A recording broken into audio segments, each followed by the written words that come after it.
Hey guys, I want to make a video. I keep seeing people trash SeaWorld on Twitter, had enough of it. Figured it'd be a good video topic, so let's get into it. Why is everyone sleeping on SeaWorld, and why you shouldn't be? Theme park capital, Central Florida area. You got three mains. In order, it's Disney, Universal, SeaWorld. In 2007 alone, Disney's Magic Kingdom had 20.5 million guests. Universal had 10 million guests. SeaWorld Orlando had 3 million guests. For every one person that goes to SeaWorld, 6 go to Disney, and that's throughout the whole year. So the first reason you should go to SeaWorld over any other park is because no one else is there. We're talking straight to the lines, don't have to wait forever to eat, don't have to wait forever to ride rides, good seating, spacious parking, just there's a lot less people, a lot less crowds. To keep going down the list, so why doesn't anyone go to SeaWorld? Pretty much what it comes down to is no one goes to SeaWorld anymore because of a documentary. That documentary is called Blackfish, I believe. I've seen it. SeaWorld 5 years ago had 5, maybe 6 million guests, and now they're at 3 million. It's a very big cut of almost half of the people once going to a theme park, whereas Disney's has been growing, all of Disney's parks have been growing, and all of Universal's parks have been growing. SeaWorld's the only one that's gotten smaller, and that's due in parts of this documentary. So the first thing about the documentary, everyone is sheeps. Everyone follows, everyone listens, no one wants to do their own research. Any documentary that's good will convince or persuade a party to do one thing. In this case, it's go against SeaWorld, make SeaWorld out to be bad, show abuse on SeaWorld's side for these animals. And all those are topics you can debate. But ultimately, a lot of the facts in Blackfish are out of context. They're all the people that speak on behalf of SeaWorld, they weren't qualified in how they would train the killer whales, which she didn't know anything about, but obviously gave anyone that did come forward and speak about that as if they actually knew stuff would get, fame, money, whatever. I mean, that's just how people are.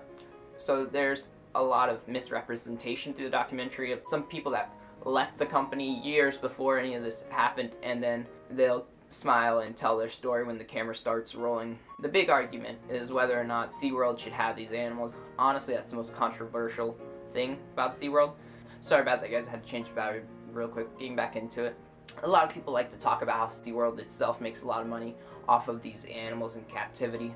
That is very much true. SeaWorld does that. Disney does that as well. So does every zoo in the world. They take animals out of their natural habitats and they keep them in captivity, smaller areas. And honestly, in a perfect world, there would be no such things as zoos, but animals are dying, habitats are being lost. A lot of animals are becoming extinct, especially as we're seeing in the ocean ecosystem now. Just human populations getting bigger and bigger, and people have to live somewhere, and people put themselves over animals, and we can debate that all day. But what SeaWorld does do is they are very big with their animal rehabilitation programs. SeaWorld puts a lot of money towards these animals. They take in a lot of animals that are injured, whether the animals suffer from birth defects, or they've consumed trash from the ocean, or they've been trapped in netting and have ultimately damaged their body where they wouldn't make it out in the wild. SeaWorld does take them in. And you see a lot of animals around the park, and SeaWorld does a great job about explaining certain animal stories, what has happened to them, why some look deformed, why some are still there. Another thing SeaWorld does really good is they release the animals. Once they take in animals, give it proper care, those that can make it back out in the wild will go back out in the wild. Not to say every animal that could make it out in the wild leaves SeaWorld. They want to keep some animals for attraction, for interest, to keep the public coming. But they do release a lot of animals back in the wild. As much as Blackfish likes to trash SeaWorld, SeaWorld does a lot of good. And SeaWorld has adapted, and you can even see now, SeaWorld's getting less from touristy, more education. It's another reason why SeaWorld is so good is because SeaWorld has awesome roller coasters, especially for Central Florida. Disney's more family friendly, so they don't have too many thrill rides.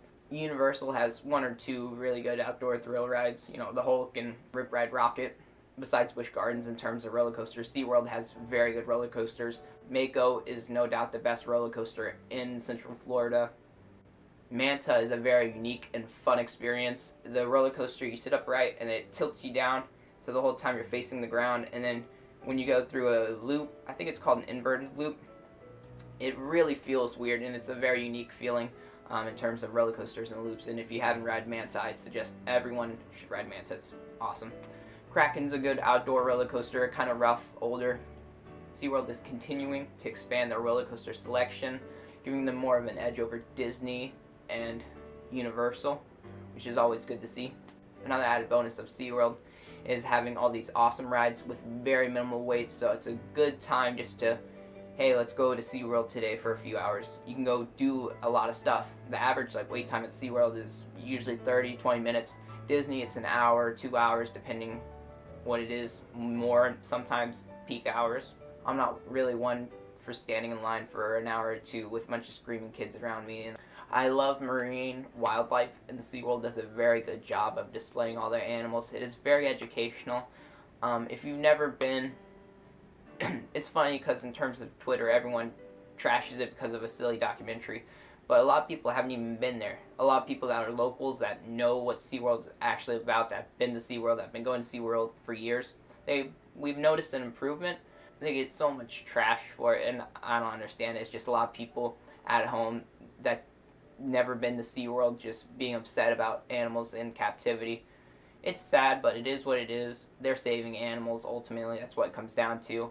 But, people refuse to do their research. They love just to watch, go on Netflix, watch this movie, and you think, they wrote a college paper about the topic of SeaWorld in their abuse to captive animals.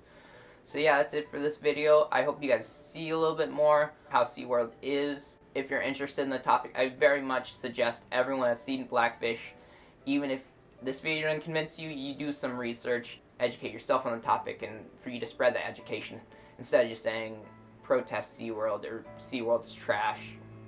If you don't want to do research, if you don't want to visit, but you just want to keep vocalizing your hate for SeaWorld, power to you, and I wish you the best.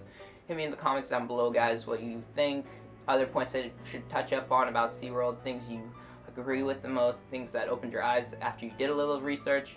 It's a good video topic, very controversial in this day of age, I guess, to be supportive of SeaWorld. But we'll see how it goes, guys. Alright, I think that's all I got for this video. Deuces.